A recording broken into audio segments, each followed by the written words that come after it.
فرشتوں پر ایمان لانا ایمان ہے، ان کے وجود پر، ان کی جو بھی صفات اور جو بھی اعمال قرآن و حدیث میں اللہ تبارک و تعالیٰ اور اس کے رسول صلی اللہ علیہ وسلم نے ذکر کیے ہیں، ان کو تسلیم کرنا اور ایمان لانا مسلمان پر ضروری ہے۔ اسی لیے اس زمین پر ایک مومن ہزار خوف کے بعد جو سکون پاتا ہے نا، وہ زندگی کے اندر محلات میں رہنے والا، بڑے آرام اور آرائش میں رہنے والا بھی نہیں پا سکتا۔ ہزار خوف کے بعد بھی جو مومن سکون پاتا ہے، کیونکہ اللہ جس کو تم تلاش کر رہے ہو آ جاؤ، تمام جتنے بھی تم ہو فرشتے تمام کی تمام جماعت آ جاؤ، جن کو تم تلاش کر رہے ہو وہ حلقہ یہاں پر ہے، جن لوگوں کو تم تلاش کر رہے ہو وہ اللہ کے ذکر کرنے والے یہاں پر ہیں۔ نبی کہ انہوں نے اس کو جواب دے دیا۔ اسی وقت اللہ کے نبی صلی اللہ علیہ وسلم وہاں سے اٹھے اور اٹھ کر چل دیے۔ ابو بکر صدیق نے کہا یا پیارے نبی صلی اللہ علیہ وسلم ماجرا کیا ہے؟ ایسا لگ رہا ہے کہ آپ مجھ سے بیزار ہو کر جا رہے ہیں۔ نبی کریم صلی اللہ علیہ وسلم نے کہا جب تو تصویر لگانا بہرحال غلط ہے، کیونکہ تصویر شرک کا ذریعہ بنتی ہے۔ عام طور پر لوگ تصویر جاندار میں کس کی لگاتے ہیں؟ اپنے پیر و مرشد کی لگاتے ہیں، اپنے آقا و حضرت کی لگاتے ہیں، اور ان لوگوں کی تصویر جب لگاتے ہیں تو دھیرے دھیرے عقیدہ اور بڑھتا جاتا ہے، اور پھر وہ ایک شخص کب شرک کے اندر ملوث ہو جاتا ہے اس کو خود کو اس چیز کا علم نہیں ہوتا۔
السلام علیکم ورحمۃ اللہ وبرکاتہ۔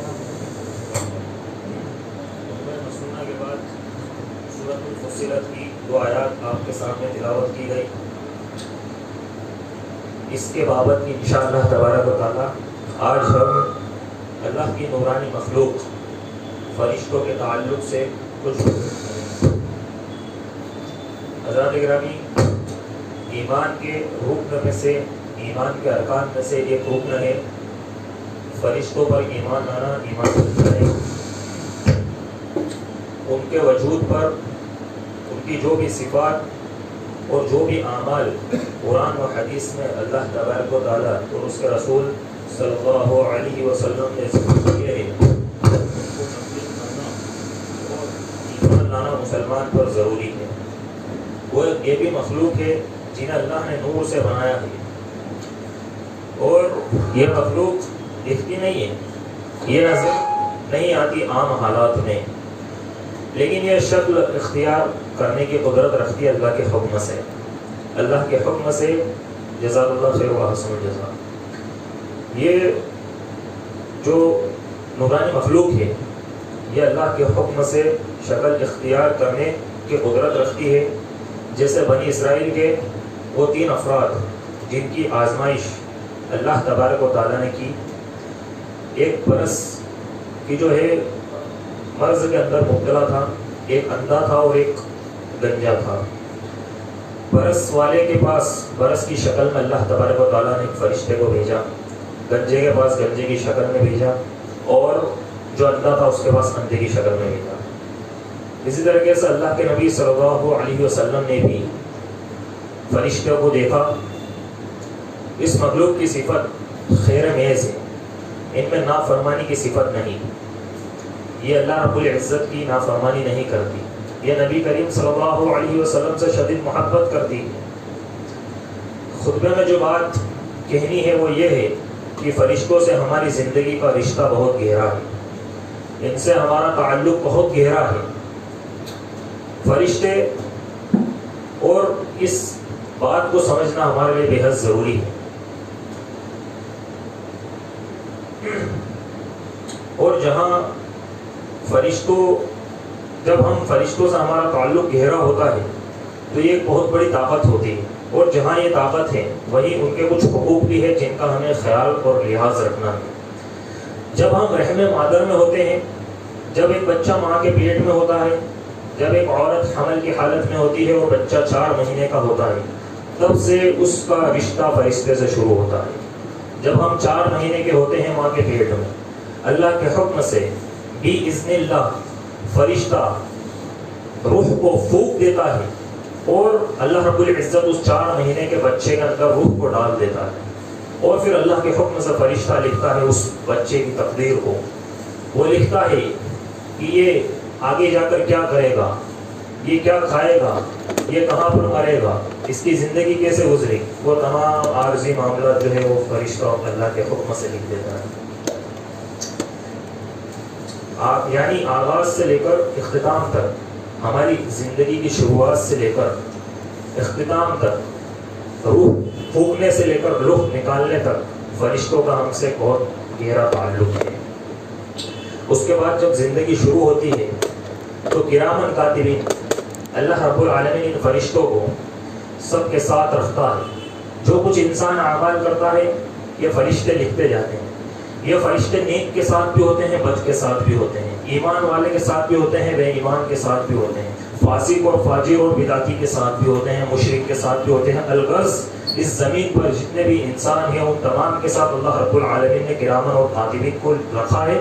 جو کچھ وہ کرتے ہیں وہ فرشتے لکھتے ہیں، وہ ہر جگہ اس کے ساتھ رہتے ہیں، چاہے ایک بندہ تنہائی میں ہو، چاہے ایک بندہ محفل میں ہو، مجلس میں ہو، چاہے ایک بندہ بیرونی ملک میں ہو یا خود اپنے ملک کے اندر ہو، چاہے اپنے شہر میں ہو، چاہے اپنے جان پہچان والوں کے بیچ میں ہو یا ان سے علیحدہ ہو، ان سے جدا ہو، ان سے الگ ہو، ان سے دور ہو، فرشتے ہمیشہ ان کے ساتھ ہوتے ہیں۔ اور اللہ رب العالمین نے ان کی ڈیوٹی دی ہے، جب وہ پیدا ہوئے اور جب تک مرے ان کو ساتھ رہنا ہے، اور وہ لکھتے جاتے ہیں جو کچھ بندہ کرتا ہے۔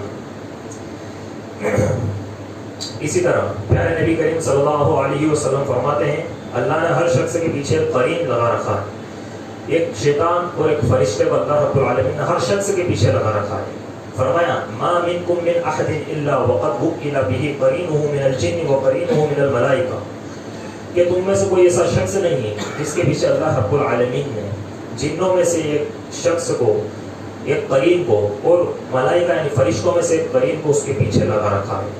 جو اچھے خیالات آتے ہیں، جو اچھی سوچ آتی ہے، اچھا کام کرنے کی من میں آتی ہے، نیک عمل کی ترغیب جو دلاتی ہے، وہ ہوتے ہیں قرینہ من الانس من الملائکہ، فرشتوں میں سے۔ اور جو غلط بات ہمارے ذہن کے اندر آتی ہے، نفسانی غلط خیالات آتے ہیں، یا کوئی برائی کرنے کا، یا کوئی بدگمانی، یا کسی بھی طرح کی کوئی خیر سے ہٹ کر شر والی بات دماغ میں آتی ہے، ذہن میں آتی ہے، نفس میں آتی ہے، دل میں آتی ہے، وہ اس کی طرف سے آتی ہے جس کو اللہ رب العالمین نے شیطان کو ہمارے پیچھے مقرر کر رکھا ہے۔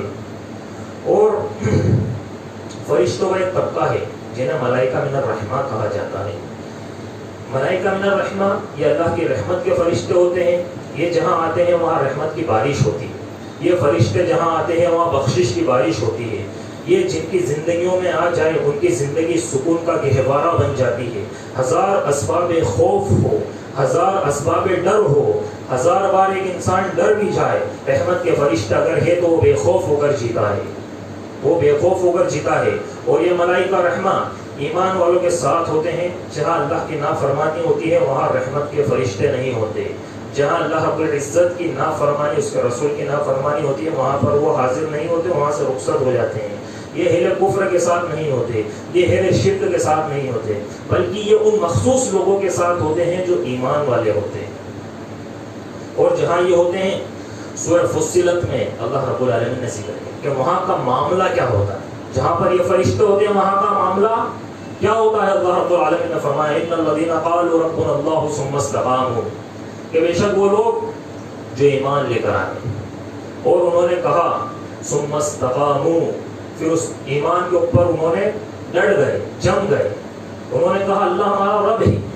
انہوں نے کیا کہا, اللہ ہمارا رب ہے, اور اس بات کے اوپر وہ جم گئے, اس بات کے اوپر وہ ڈٹ گئے. تتنزل علیہم الملائکہ, اللہ رب العالمین کی طرف سے اس کے اوپر رحمت کے فرشتے نازل ہوتے ہیں. اللہ تخافوا ولا تحزنوا, وہ فرشتے اس شخص سے کہتے ہیں جو ایمان لا کر جم جاتا ہے, ڈٹ جاتا ہے, تمام مصیبتوں کا سامنا کر جاتا ہے, ہر طرح کے ظلم و ستم کو جو اس کے اوپر زبانی حملے ہوتے ہیں ان کو برداشت کرتا ہے. کیا کہتے ہیں, اللہ تخافوا ولا تحزنوا, کہ تم خوف نہ کھاؤ, ڈرو مت, ولا تحزنوا, اور تم غمگین نہ ہو, یعنی خوف نہ کرو. تمہارا مستقبل جو ہے بڑا پرامن ہونے والا ہے. تمہارا جو فیوچر ہے تمہیں نہیں معلوم کہ تمہارا فیوچر کیا ہے, لیکن اللہ رب العالمین جانتا ہے کہ تمہارا فیوچر بہت بہترین ہونے والا ہے. انہیں معلوم ہے کیونکہ ان کے آگے جنت ہے, اس کے آگے کیا ہے, جنت ہے. اور تم غم نہ کرو, جو تم نے کھویا اس سے بہت بہتر تمہیں ملنے والا ہے. یعنی تم ڈرو مت, تم غم نہ کرو. پھر فرماتے ہیں اس شخص کو وہ فرشتے کہتے ہیں وَأَبْشِرُوا بِالْجَنَّةِ الَّتِي كُنْتُمْ تُوعَدُونَ, اور اس جنت کی بشارت کو قبول کرو جس کا اللہ رب العالمین تم سے وعدہ لیتا ہے. نحن اولیاؤہم فی الحیات الدنیا وفی الآخرۃ ولکم فیہا ما تشتہی انفسکم ولکم فیہا ما تدعون, کہ ہم تمہارے دوست ہیں. ونحن اولیاؤہم, ہم تمہارے دوست ہیں, فی الحیات الدنیا, اس زندگی کے اندر بھی, وفی الآخرہ, اور آخرت کے اندر بھی ہم تمہارے دوست ہوں گے, ہم تمہارے ولی ہوں گے. وَلَكُمْ فِيهَا مَا تَشْتَهِي أَنفُسُكُمْ, اور جو تمہارے نفس چاہیں گے, جو تمہارے نفس کے اندر چاہتے ہیں وہ تمہیں جنت کے اندر اللہ رب العزت عطا کرے گا. وَلَكُمْ فِيهَا مَا تَدْعُونَ, اور جنت کے اندر وہ تمام چیزیں ہیں جس کا اللہ رب العزت تم سے وعدہ لیتا ہے. نُزُلًا مِّن غَفُورٍ رَحِيمٍ, یہ تمہاری مہمان نوازی ہوگی اس کی طرف سے جو اللہ رب العالمین عرش کا مالک ہے. نزول من غفور الرحیم, جو غفور ہے اور رحم کرنے والا. تو یہ فرشتے رحمت کے فرشتے اس شخص کے ساتھ ہوتے ہیں جس کے دل کے اندر اللہ رب العالمین کا ذکر ہوتا ہے. اسی لیے اس زمین پر ایک مومن ہزار خوف کے بعد جو سکون پاتا ہے نا, وہ زندگی کے اندر محلات میں رہنے والا, بڑے آرام اور آرائش میں رہنے والا بھی نہیں پا سکتا. ہزار خوف کے بعد بھی جو مومن سکون پاتا ہے, کیونکہ اللہ رب العالمین نے اس کے ساتھ رحمت کے فرشتوں کو لگا رکھا ہے. اور معمولی اللہ رب العالمین, اللہ رب العزت, وہ عجیب اور غیر معمولی استقامت عطا کرتا ہے جو بغیر توفیق الہی کے بندے کے لیے پوسیبل نہیں, ممکن نہیں, اس کے بس کی بات نہیں ہے. اللہ رب العالمین اس کو وہ استقامت عطا کرتا ہے. اور جو دل اللہ کے ذکر سے, اللہ کی محبت سے, اللہ کے خوف سے, اس کی فرما برداری سے, نبی کریم صلی اللہ علیہ وسلم کی تابعداری سے معمور رہے, وہاں پر ملائکۃ الرحمان رہتے ہیں, وہاں پر اللہ کے رحمت کے فرشتے ہوتے ہیں. لیکن جن نفسوں پر شیطان قبضہ جما چکا ہے, جن نفسوں پر دن دن بھر گزر جاتا ہے اللہ کی یاد نہیں آتی, جن نفسوں پر دن دن بھر گزر جاتا ہے, مہینے گزر جاتے ہیں, سال گزر جاتا ہے, قرآن مجید کا اوراق وہ نہیں کھولتے, جن نفسوں پر کئی ہفتے گزر جاتے ہیں, وہ اللہ رب العالمین کی طرف رجوع نہیں کرتے, ان کی زبان سے دعا نہیں نکلتی, ان کی زبان سے اللہ کے ذکر کے الفاظ نہیں نکلتے. نہ قرآن کی محبت ہے, نہ اللہ کی محبت ہے, نہ ذکر الہی کی محبت ہے, نہ خوف الہی ہے, کچھ نہیں. نہ نبی کریم صلی اللہ علیہ وسلم کی سنت ان کے دلوں کے اندر اس کی محبت ہوتی ہے. وہاں پر ملائکۃ الرحمن نہیں ہوتے, وہاں پر رحمت کے فرشتے نہیں ہوتے, بلکہ وہاں پر کس کا قبضہ ہوتا ہے, وہاں پر کس کا قبضہ ہوتا ہے, وہاں پر شیطان کا قبضہ ہوتا ہے. ان کے نفس پر, ان کے دلوں پر وہ غفلت میں پڑے ہوئے. سب سے بنیادی چیز ہی سمجھنے کی, جو شخص یہ سمجھے گا, جو شخص اس آیت کو سمجھے گا کہ فرشتے رحمت کے اس کے ساتھ ہوتے ہیں, جو اللہ رب العالمین پر ایمان لاتے ہیں اور کہتے ہیں کہ ہم ڈٹ گئے جم گئے کہ اللہ ہمارا رب ہے، اور پھر اس کے بعد دین پر چلتے ہیں، ان کو بشارتیں ملتی ہیں۔ تو یہ بات سمجھنے کی ہے کہ توفیق ملتی کیوں نہیں ہے، توفیق ملتی کیوں نہیں ہے؟ کیونکہ شیطان قبضہ جما چکا ہے۔ اب جس دل کا بانی شیطان بن گیا، جس دل کو چلانے والا، جس دل کو آپریٹ کرنے والا عارضی طور پر اگر شیطان بن گیا تو وہ کیا کامیاب ہونے دے گا؟ وہ کامیاب نہیں ہونے دے گا۔ تو یہ مسئلہ ہے، ہمیں چاہیے کہ ہم جو ہے اپنے دل کے اندر اللہ کی محبت اور اللہ کے قرآن کی محبت کو اپنے دل کے اندر بسائے اور رجوع کریں، پلٹے توبہ کریں۔ یہ جو نفس امارہ ہے، جو برائی کی طرف ہمیں آمادہ کرتا ہے، اس کے اور رحمت کے فرشتوں کے درمیان ایک چیز ہے اور وہ ہے توبہ اور رجوع، یعنی بندہ رجوع کرے اور توبہ کرے۔ نبی کریم صلی اللہ علیہ وسلم فرماتے ہیں ان للہ تعالی ملائکۃ سیاحین فی الارض یبلغون من امتی السلام فصلوا علی حیثما کنتم، کہ اس زمین پر اللہ کے فرشتوں کی ایک جماعت ہے جن کی ذمہ داری یہ ہے کہ جو میرے امتی مجھ پر درود و سلام بھیجتے ہیں، ان کی ذمہ داری ہے کہ وہ سلام اور درود مجھ تک پہنچاتے ہیں، لہٰذا تم زمین کے کسی بھی کونے میں وہ درود و سلام کو مجھ پر بھیجا کرو۔ تو یہ اللہ رب العالمین نے فرشتوں کو ایک جماعت کو ذمہ داری دے رکھی کہ وہ ہمارے لیے، یہ ہمارا رشتہ اور تعلق ہے فرشتوں سے۔ فرشتوں کی ایک جماعت ہے جو ذکر کی مجلسوں کو ڈھونڈا کرتی ہے، ان کو تلاشا کرتی ہے۔ وہ کہتی ہے کہ کہاں ہے وہ مجلس ہے جن میں اللہ کی توحید کا ذکر ہوتا ہے، کہاں ہے وہ مجلس ہے جس میں اللہ کے نبی صلی اللہ علیہ وسلم کی سنتوں کا ذکر ہوتا ہے۔ نبی کریم صلی اللہ علیہ وسلم فرماتے ہیں کہ جب ان فرشتوں کو ایسا حلقہ، ایسی مجلس مل جاتی ہے جو ذکر میں مشغول ہوتی ہے، جو اللہ کی یاد میں مشغول ہوتی ہے، تو یہ آواز دیتے ہیں ایک دوسرے کو اور کہتے ہیں حلم الی حاجتکم، آ جاؤ جس کو تم تلاش کر رہے ہو، آ جاؤ، تمام جتنے بھی تم ہو فرشتے، تمام کی تمام جماعت آ جاؤ، جن کو تم تلاش کر رہے ہو وہ حلقہ یہاں پر ہے، جن لوگوں کو تم تلاش کر رہے ہو وہ اللہ کے ذکر کرنے والے یہاں پر ہیں۔ نبی کریم صلی اللہ علیہ وسلم نے فرمایا کہ جو لوگ بھی اس مسجد میں اور اس مجلس میں جمع ہوتے ہیں کہ جہاں پر قرآن سیکھنے اور سکھانے کی بات ہوتی ہے، ایسی مجلس پر آسمان سے سکونت کا نزول ہوتا ہے، رحمت الہی اس مجلس کو ڈھانپ لیتی ہے اور فرشتے ایسی مجلس کو چاروں طرف سے گھیر لیتے ہیں، اور اس مجلس کا تذکرہ اللہ تبارک و تعالی ملائکۃ الاعلیٰ کے فرشتوں کے سامنے کرتا ہے۔ یہ مجلسوں کی فضیلت ہے۔ اور ہمارا مسئلہ کیا ہے؟ فون لگایا آپ کو درس حص کے اندر آنا ہے، یا پھر اعلان کرا آپ کو درس حص کے اندر آنا ہے۔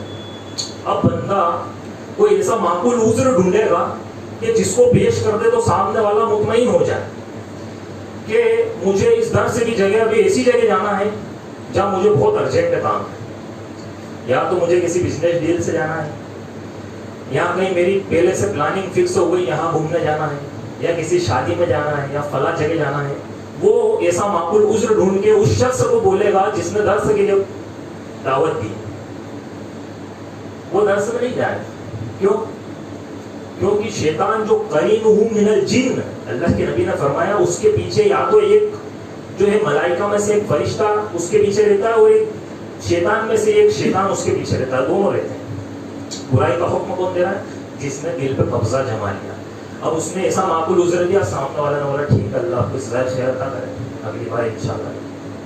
اور وہیں پر پارٹی کی دعوت آئی، کسی چھوٹی موٹی تفریح کی بھی دعوت آ گئی، یا کسی بھی چیز کی ایسی دعوت آئی جس میں اس کو لگ رہا ہے کہ ہاں اس میں تھوڑے نئے کپڑے پہن کے جانا ہے اور دوستوں کے ساتھ تفریح وغیرہ ساری چیزیں کرنی، تو وہاں پر وہ شخص وہ جن چیزوں کا معقول عذر درس کے لیے پیش کر رہا تھا، مجلس کے لیے پیش کر رہا تھا، جن چیزوں کا معقول، انہی چیزوں کو چھوڑ کر وہ وہاں پر جاتا ہے، اور اس ڈیل کرنے والے کو کہتا ہے بھائی آج دکان بند رہی، آج بند رہی دکان پہ، کام سے جا رہا ہوں باہر پارٹی میں، آج یہ فلاں کام میرا بند رہے گا، آج میں یہ نہیں کر پاؤں گا، آج مجھے کورٹ نہیں جاؤں گا، کوئی بات نہیں 1 تاریخ کر جائے کوئی دقت۔ اب یہاں پر آپ دیکھیے درس کو کتنا معمولی سمجھا، مجلس کو، اس بات کو جانیے، یہ شیطان جو قبضے جما چکا ہے دلوں پہ، شیطان اس سے آزاد کروائیے اور ہوش کے ناخن لیجیے کہ کیوں شیطان تمہیں مجلسوں سے روکتا ہے، کیونکہ وہاں پر جو معاملہ ہونے والا شیطان اس بات کو جانتا ہے کہ وہاں کتنے فرشتے آنے والے ہیں اور کس طریقے سے اس محفل کو ڈھانپنے والے ہیں اور کس طریقے سے ان کی مغفرت کرنے والے ہیں. اور اللہ رب العالمین ملائکۃ الاعلیٰ جو اللہ کے پاس فرشتے ہیں ان کے اندر کیسے تذکرہ کرنے والا ہے کہ میں نے ان تمام جتنے بھی اس مجلس اس حلقے کے اندر شامل تھے میں نے ان تمام کی مغفرت کر دی, ان کی بخشش کر دی, تم گواہ رہنا. ان فرشتوں کو اللہ گواہ بنا دے. اللہ اکبر. تو یاد رکھیے یہ مجلس ہے اور یہ محفل ہے. ہمارا معقول عذر لوگوں کو مطمئن کر سکتے, لیکن اگر اللہ رب العالمین ناراض ہو گیا, اللہ رب العالمین ناراض ہو گیا تو پھر ہماری زندگی میں سکون اور سکینت اور نزول اور رحمت اور بخشش کا معاملہ بچے گا ہی کیا.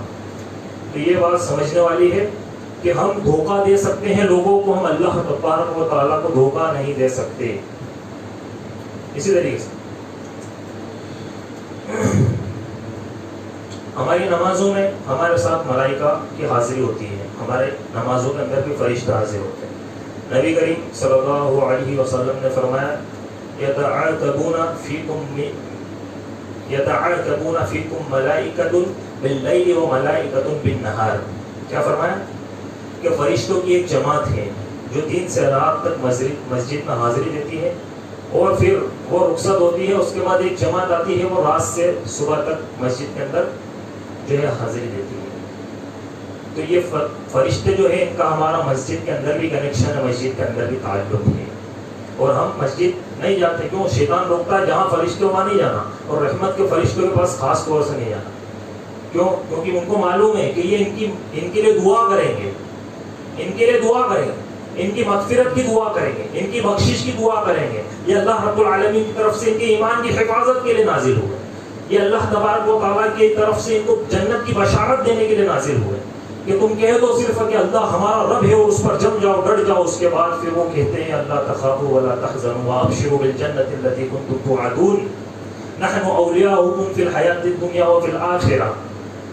تو یہ جو بشارت ہے جو فرشتے دیتے ہیں, شیطان کو بڑا اس چیز سے دکھ ہوتا ہے اور وہ پھر اس بندے کو نماز سے بھی روکتا ہے, نہیں جاتا بندہ نماز پڑھنے کے لیے. اسی طرح ہماری زندگی فرشتوں سے گھری ہوئی ہے اور اللہ کے فضل سے اہل ایمان کو اس بات سے بڑا خیر حاصل ہوتا ہے. اللہ کی طرف سے ایک بڑی رحمت ہے. اہل ایمان ملائکہ کے حق میں دعا کرتے ہیں اور ملائکہ اہل ایمان کے حق میں دعا کرتے ہیں. اہل ایمان ملائکہ کے حق میں نماز کے اندر تشہد میں دعا کرتے ہیں السلام علینا وعلی عباد اللہ الصالحین, السلام علینا وعلی عباد اللہ الصالحین, کہ اللہ کی سلامتی ہو ہم پر اور اللہ کے تمام صالحین اور نیک بندوں پر. اللہ کے نبی صلی اللہ علیہ وسلم کے صحابہ نماز کے اندر ایک ایک فرشتے کا نام لے کر وہ دعا کرتے تھے, السلام علیکہ میکائیل, السلام علیکہ جبرائیل, اس طریقے سے. تو اللہ کے نبی صلی اللہ علیہ وسلم نے انہیں کہا کہ نہیں, بلکہ تم السلام علینا وعلی عباد اللہ الصالحین کہو, کہ اس کے اندر جتنے بھی زمین کے اوپر نیک انسان ہے, جتنے بھی مومن بندے ہیں, جتنے بھی نیک جن ہیں, جتنے بھی فرشتے ہیں, ان تمام کے اوپر اللہ رب العالمین اس کے بدولت سلامتی نازل کرے گا. پھر نبی کریم صلی اللہ علیہ وسلم نے فرمایا کہ پہلی صف والوں پر اور امام کے دائیں جانب والوں پر فرشتوں کی خصوصی دعا ہوتی ہے, خصوصی دعا ہوتی ہے. فرمایا مسجد میں نماز پڑھنے کے بعد بندہ جب تک ذکر کرتے ہوئے مسجد ہی میں بیٹھا رہے, اپنی جگہ ہی پر بیٹھا رہے اور وہ دعا کرتا رہے, وہاں پر ذکر میں مشغول رہے, تو فرشتے بندے کے حق میں دعا کرتے ہیں اور کہتے ہیں اللہم اغفر لہم ورحمہم, کہ اللہ رب العالمین تو اس کی مغفرت کر دے اور اس پر اپنا رحم نازل فرما, تو اس کی مغفرت کر دے اور اس پر اپنا رحم نازل فرما, جب تک بندہ وہاں پر اپنی جگہ پر بیٹھا رہتا ہے. تو یہ فرشتوں کا تعلق ہے ہم سے. مسجد نہیں جاتے, فرشتوں کا تعلق ہم سے ٹوٹ جاتا ہے. نماز ادا نہیں کرتے, فرشتوں کا تعلق ہم سے ٹوٹ جاتا ہے. اتنا ہی نہیں بلکہ اہل ایمان کی آخرت کو لے کر یہ فرشتے جو ہے یہ فکر مند رہتے ہیں اور حسن انجام کی دعا کرتے ہوئے کہتے ہیں وَقِهِمُ السَّيِّئَاتُ, اے اللہ تو انہیں دوزخ کی ہولناکی سے بچا لے, اے اللہ تو اپنے بندوں کو دوزخ کی ہولناکی سے بچا لے. اب ذرا سوچئے کتنی فکر کر رہے ہیں کہ جس بات پہ ہم ہوش کے ناخن نہیں لے رہے ہیں, ہم جس دوزخ کو نہیں سمجھ رہے, فرشتے اس کے لیے ہم اللہ رب العالمین سے ہمارے لیے دعا کر رہے ہیں. جبکہ فرشتوں کے لیے نہ قانونی جزا ہے نہ سزا ہے، نہ ان کو عذاب ہوگا، نہ فرشتوں کا حساب ہوگا، نہ کتاب ہوگا، نہ ان کو اللہ کے سامنے کسی بات کا جواب دینا ہے، بلکہ فرشتے اللہ رب العالمین کی نورانی مخلوق ہے اور یہ خیر میز ہے، اس کے اندر شر موجود نہیں، اس کے باوجود بندوں کے لیے دعا کرتی۔ کیوں کرتی؟ کیونکہ وہ بندوں کا بھلا چاہتی، فائدہ چاہتی۔ اللہ رب العالمین کا یہ مین فضل ہے، بڑا فضل ہے کہ اللہ رب العالمین نے ہمارے لیے فرشتوں جیسی مخلوق کو پیدا کیا۔ اسی طریقے سے ایک مومن پر ناحق اس کی عزت و آبرو پر کھلواڑ ہو، وہ بیچارہ منہ مرا ہو، وہ جواب نہ دے، وہ بول نہ سکے، اور ظالم اس کے اوپر ظلم کرے، اپنی زبان سے اس کو غلط سلط کرے، حدیثوں سے پتہ چلتا ہے کہ ایسے مومن کی طرف سے فرشتے جواب دیتے ہیں۔ نبی کریم صلی اللہ علیہ وسلم کے ساتھ ایک مرتبہ ابو بکر صدیق رضی اللہ تعالیٰ عنہ بیٹھے ہوئے تھے۔ ایک شخص ابو بکر صدیق کو برا بھلا کہنے لگا اور الٹا سیدھا کہنے لگا۔ ابو بکر صدیق سننے لگے، اللہ کے نبی بھی سننے لگے، دونوں خاموش رہے۔ وہ کہتا رہا یہاں تک کہ حضرت ابو بکر صدیق رضی اللہ تعالیٰ عنہ کا صبر جواب دے گیا، اور حضرت ابو بکر صدیق نے اس کو جواب دے دیا۔ اس نے کہا اور حضرت ابو بکر صدیق نے ایک وقت آیا کہ انہوں نے اس کو جواب دے دیا۔ اسی وقت اللہ کے نبی صلی اللہ علیہ وسلم وہاں سے اٹھے اور اٹھ کر چل دیے۔ ابو بکر صدیق نے کہا یا پیارے نبی صلی اللہ علیہ وسلم ماجرا کیا ہے؟ ایسا لگ رہا ہے کہ آپ مجھ سے بیزار ہو کر جا رہے ہیں۔ نبی کریم صلی اللہ علیہ وسلم نے کہا جب تک تم خاموش تھے، جب تک تم چپ تھے، جب تک تم سامنے والے کی باتوں کو سن رہے تھے، تمہاری جانب سے اللہ تبارک و تعالیٰ نے ایک فرشتے کو مقرر کر رکھا تھا اور وہ تمہاری طرف سے اس کو جواب دے رہا تھا۔ لیکن جیسے ہی تم نے جواب دیا، جیسے ہی تم نے زبان کھولی، وہ فرشتہ رخصت ہو گیا اور اس کی جگہ ایک شیطان آ گیا اور میں اٹھ کر چل دیا۔ تو یہ دیکھیے کہ شیطان ہم کیا کرتے ہیں؟ چھوٹی سی بات پر اس کو بڑا بنائیں گے، پتنگڑ بنائیں گے۔ گالی گلوچ اگر سامنے والا کر رہا ہے تو کیا مزال 4 گالی اور زیادہ نہ بکتے اس کو۔ ایک اگر کسی نے سامنے والے نے کچھ بول دیا، کیا مزال کہ اس کو 4 بات زیادہ نہ سنا دے۔ اگر کسی نے ذلیل کر دیا، کیسے ہم اس کو ذلیل نہ کریں؟ ہماری انا پہ بات آ جائے گی کہ ہم پھر لوگ ہمیں کیا بولیں گے کہ دیکھو ڈر گیا، دب گیا ہے، اور پھر اس کو مارنا کوڑنا وہ ساری چیزیں الگ ہے نا، اس کو تکلیف پہنچانا۔ تو گویا کہ ہم خود رحمت کے فرشتے کو بھگا رہے ہیں، اور اس فرشتے کو بھگا رہے ہیں کہ جو جواب الگ دے رہا ہے وہ دوسری طرف سے ہمارا ثواب بڑھ رہا ہے، ہماری نیکیاں بڑھ رہی۔ اب جب ہم بولنا شروع ہوئے تو اس زبان کی وجہ سے ہلاکت میں پڑنے لگتا ہے، جو کہ کل روز قیامت ایک بہت بھاری نقصان دینے والی۔ جو شخص زبان کی حفاظت نہیں کرتا وہ اس موضوع پر تھوڑا گفتگو دیکھے اور اس کو پڑھے، اس کو جانے کتنی خطرناک چیز ہے۔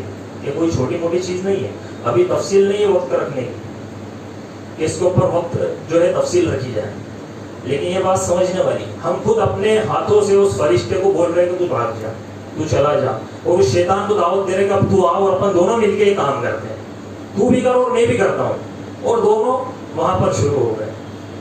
تو یہ جو بڑے ارباب عظیمت کا کام ہے، کسی کی گالی سننا، کسی کی بات سننا کوئی چھوٹا موٹا کام نہیں ہے، ایک بہت بڑا کام ہے، اور یہ تب ہوگا جب اللہ رب العالمین کی توفیق شامل ہوگی اور صبر کیا جائے گا۔ تو یہ فرشتے جو ہے ہماری طرف سے جواب دیتے ہیں، اور ظالموں کی بد کلامی کو ٹھنڈے دل سے برداشت کرنا، اس میں تکلیف بہت ہوتی ہے، لیکن اللہ کی حمایت اس کے اندر شامل حال رہتی ہے۔ چند باتیں رکھ کے اپنی بات کو ختم کروں گا۔ اللہ تبارک و تعالیٰ ان فرشتوں کے ذریعے سے ہماری حفاظت بھی کرتا ہے۔ سورہ رعد کے اندر فرمایا کہ اللہ تعالیٰ اپنے بندوں کے آگے پیچھے فرشتوں کو چلاتا ہے جو ان کی حفاظت کرتے۔ سورہ انعام میں فرمایا کہ اللہ تم پر ایسے فرشتوں کو بھیجتا ہے جو تمہاری حفاظت کرتے ہیں۔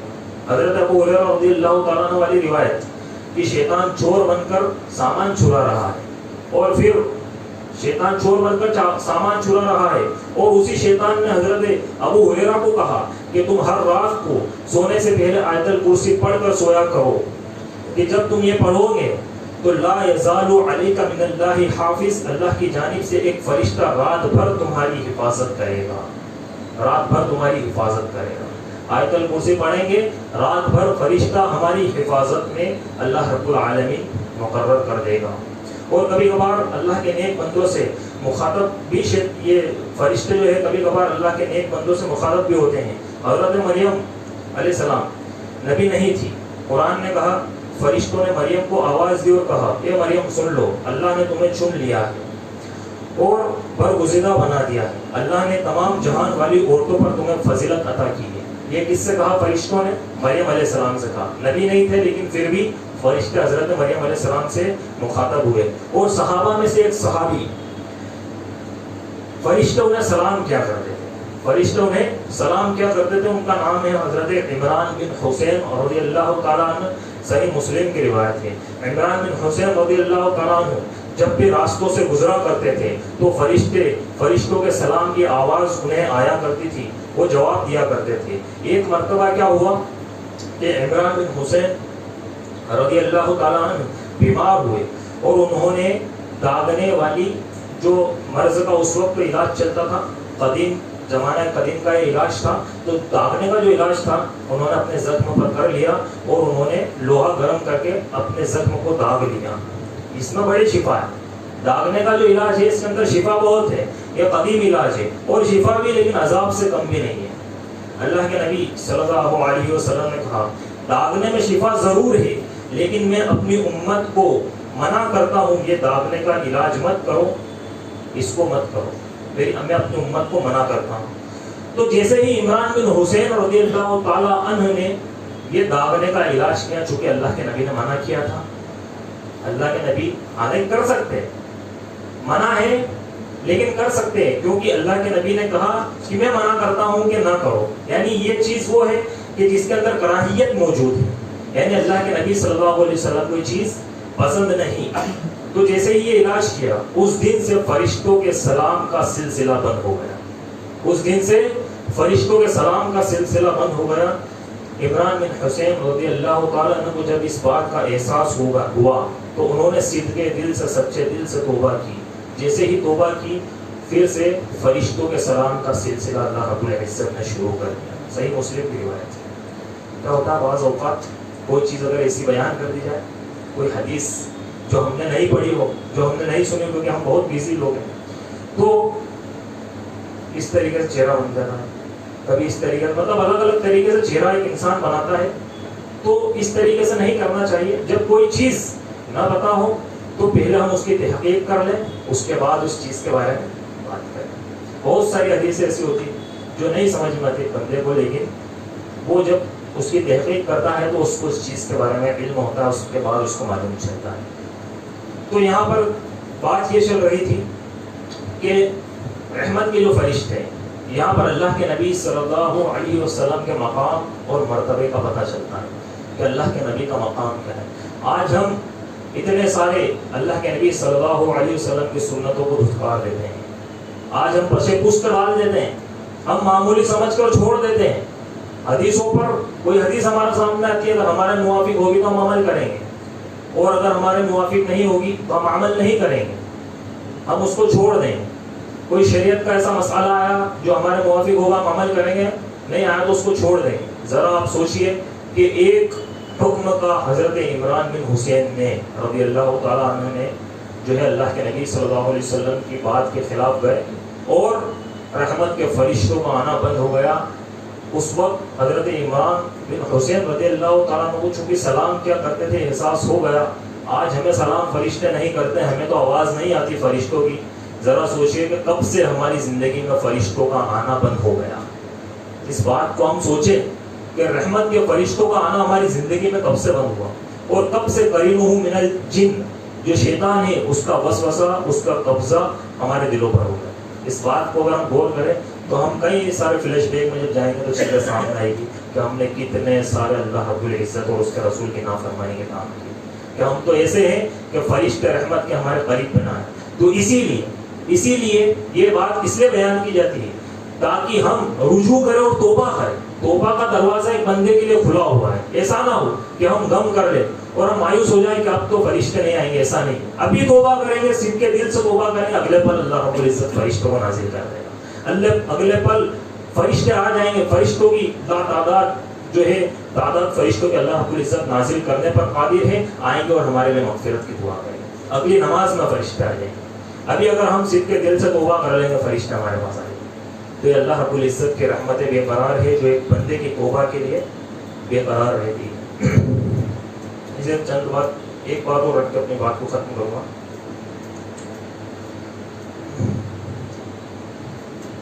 اللہ کی رحمت کے فرشتے 3 اعمال ایسے ہیں, 3 باتیں ایسی ہیں جن کی وجہ سے رحمت کے فرشتے نہیں آتے. پہلی چیز کتے کو پالنا. جو شخص کتے کو پالتا ہے اس کے گھر میں رحمت کے فرشتے نہیں آتے. ایک مرتبہ حضرت جبرائیل علیہ السلام نے اللہ کے نبی سے وعدہ کیا کہ میں اس وقت پر آپ کے پاس آؤں گا. وہ وقت آ گیا, اللہ کے نبی انتظار کر رہے, لیکن کچھ سا آگے نکل گئی. اللہ کے نبی بے چین ہو کہ جبرائیل علیہ السلام تو وعدہ خلافی کر نہیں سکتے, تو کیا مسئلہ ہے, پریشان ہوئے. کچھ اور وقت نکل گیا. ان کی چارپائی جس پر اللہ کے نبی بیٹھے ہوئے تھے اس کے نیچے ایک کتے کا بچہ تھا. جیسے اللہ کے نبی نے نیچے دیکھا اس کو نکال کر بگایا اور حضرت جبرائیل علیہ السلام آ گئے. حضرت جبرائیل علیہ السلام سے اللہ کے نبی صلی اللہ علیہ وسلم نے پوچھا, تو حضرت جبرائیل علیہ السلام نے جواب دیا کہ محمد آپ پر اللہ کی سلامتی ہو صلی اللہ علیہ وسلم, کہ ہم اس گھر میں نہیں جاتے, ہم اس گھر میں داخل نہیں ہوتے جس گھر کے اندر فرشتے ہوتے, ہم اس گھر کے اندر داخل نہیں ہوتے. یہ جبرائیل علیہ السلام نے کہا. اور آج ماں باپ کو اولڈ ایج ہوم کے اندر ڈال کر اچھے سے بنگلے کے اندر ایک کمرہ اسپیشل کتے کے لیے بنوایا ہے. اس کے لیے مہنگے مہنگے کھانوں کا انتظام کیا جاتا ہے, ایک سوئمنگ پول الگ سے کتے کے لیے بنوایا جاتا ہے. یہ ساری فیسلٹیز تو بہرحال ہم اس دور کے اندر جی رہے ہیں. لیکن یہ بات سمجھنے کی کہ کتے جس گھر میں ہو اس گھر میں فرشتے داخل نہیں ہوتے. ہاں اہل علم نے کچھ جگہ اجازت دی ہے, اس میں سے پہلا ہے شکاری کتا, دوسرا ہے کھیت کی حفاظت کے لیے کتا, کہ جس میں کھیت کی حفاظت کے لیے رکھا جائے, بھائی اس میں نقصان ہونے کا ڈر ہے. اسی طریقے سے ریوڑ کی حفاظت کے لیے کتا, اس میں بھی نقصان ہونے کا ڈر ہے, تو وہاں پر شریعت اجازت دیتی ہے. باقی جہاں پر شریعت اجازت نہیں دیتی وہاں پر فرشتے داخل نہیں ہوتے. دوسری چیز جو بہت عام ہے, جاندار کی تصویر کا گھر میں لٹکانا. جاندار کی تصویر کا گھر میں لٹکانا. ایک شخص جو پہلے تعلق رکھتے تھے, پھر اللہ رب العالمین کے حکم سے وہ منکرین حدیث ہو گئے. حالانکہ ایک بندہ جب گمراہی کی راہ پر چلتا ہے تو اللہ رب العزت اس کو چلا دیتا ہے, اور جب نیکی کی راہ پر چلتا ہے تو اللہ رب العزت اس کو چلا دیتا ہے. تو اس کے گھر میں ٹیڈی بیئر کی تصویر لگی ہوئی تھی, کپل کی تصویر لگی ہوئی تھی. اس سے میں نے کہا کہ یہ چیز غلط ہے, اور یہ اس کو رکھنے سے رحمت کے فرشتے نہیں آتے. اللہ کے نبی صلی اللہ علیہ وسلم کی حدیث سن رہے ہیں. تو اس نے کہا کہ دیکھو رکھ سکتے ہیں, لگا سکتے ہیں, نیتوں کا معاملہ ہے. اور حضرت عائشہ کی گڑیا رکھا کرتی تھی. میں نے سبحان اللہ, بہت اچھی بات, کیا علم ہے. اسے بولتے ہیں صحابہ کے منہج سے ہٹ کر چلنا. ایک انسان جاہل ہو جاتا ہے, جاہل سے بھی بدتر ہو جاتا ہے, احمق ہو جاتا ہے, اس کو کچھ سمجھ نہیں آتا. تو اس شخص نے یہ جواب دیا. تو ایک انسان, اب ذرا آپ دیکھیے کہ جس کو قرآن اور حدیث پر چلنا ہوتا ہے وہ قرآن اور حدیث پر چلتا ہے, لیکن جس کو نہیں چلنا ہوتا کتنی ہی مضبوط دلیل لا کے دو, وہ کچھ بھی کر کے کہیں سے راستہ ہیلا بہانہ نکال کر بنی اسرائیل کے جیسے گلیاں نکال کر, اور اسی دن جس دن پیر کے دن مچھلی پکڑنے کے لیے منع کیا ہو مچھلی پکڑ ہی لیتا ہے, اور پھر اللہ رب العالمین کے غضب کے اندر آ کر رسوا ہو جاتا ہے. تو تصویر لگانا بہرحال غلط ہے, کیونکہ تصویر شرک کا ذریعہ بنتی ہے. عام طور پر لوگ تصویر جاندار میں کس کی لگاتے ہیں, اپنے پیر و مرشد کی لگاتے ہیں, اپنے آقا و حضرت کی لگاتے ہیں. اور ان لوگوں کی تصویر جب لگاتے ہیں تو دھیرے دھیرے عقیدہ اور بڑھتا جاتا ہے, اور پھر وہ ایک شخص کب شرک کے اندر ملوث ہو جاتا ہے اس کو خود کو اس چیز کا علم نہیں ہوتا. اور تیسری چیز جو ہماری زندگی کا حصہ ہے, جس کے بغیر ہم جی نہیں سکتے, جس کے بغیر جی نہیں سکتے, دین نہیں نکلتا, وہ ہے موسیقی, میوزک, گانا. ایک شخص گانا سنتا ہے, گھر کے اندر ٹیلی ویژن لگاتا ہے, گھر کے اندر بفر سسٹم لگاتا ہے, کیا بولتے ہیں اس کو, ڈی جے وغیرہ جو بولتے, تو وہ لگا کر اس کے اندر گانے سنتا ہے, موسیقی سنتا ہے. تو جو ہے اللہ کے نبی صلی اللہ علیہ وسلم نے فرمایا جس گھر کے اندر موسیقی چلتی ہے اس کے اندر فرشتے داخل نہیں ہوتے. اور موسیقی تو ایک الگ چیز ہے. اگر جس ریوڑ کے اندر, جس ریوڑ میں بکریوں کے اور جانوروں کے گھروں کے اندر کنٹھی ہوتی ہے, وہ کنٹھی بھی اگر بجتی ہے تو اس ریوڑ کے اندر بھی فرشتہ شامل نہیں ہوتا. تو اب ذرا سوچیے کہ میوزک ہم تو ایئر فون لگا کر سنتے ہیں, آواز تو تیز آتی نہیں ہے, آواز تو تیز آتی نہیں ہے, یہ سارے ہیلے بہانے. میوزک سننا, گانے سننا, اللہ کے نبی صلی اللہ علیہ وسلم نے فرمایا کہ جو شخص گانے سنتا ہے, موسیقی سنتا ہے, اس کے کان میں کل روز قیامت سیسا پگھلا کر ڈال دیا جائے گا. سیسے کو پگھلا کر اس کے کان کے اندر ڈالا جائے گا. کوئی ہے جو پگھلے ہوئے شیشے کا آج ہاتھ لگا جائے؟ نہیں لگا سکتا. شیشہ پگھلا کر اس کے کان کے اندر ڈالا جائے گا. تو یہ چند چیزیں تھیں جو میں نے بیان کرنے کی کوشش کی فرشتوں کے تعلق سے. آخر میں اللہ رب العزت سے دعا ہے کہ اللہ رب العزت ہمیں کہنے اور سننے سے زیادہ عمل کرنے کی توفیق عطا فرمائے. آمین تقبل یا رب العالمین. جو بھائی بیمار ہے اور مرض کے اندر مبتلا ہے, کسی بھی طرح کا مرض ہو, ایمان والے ہیں, اللہ رب العالمین ان کی بیماری میں ان کو شفا عطا کرے اور ان کے غیبی طور پر جو ہے اللہ رب العزت ان کی مدد عطا فرمائے.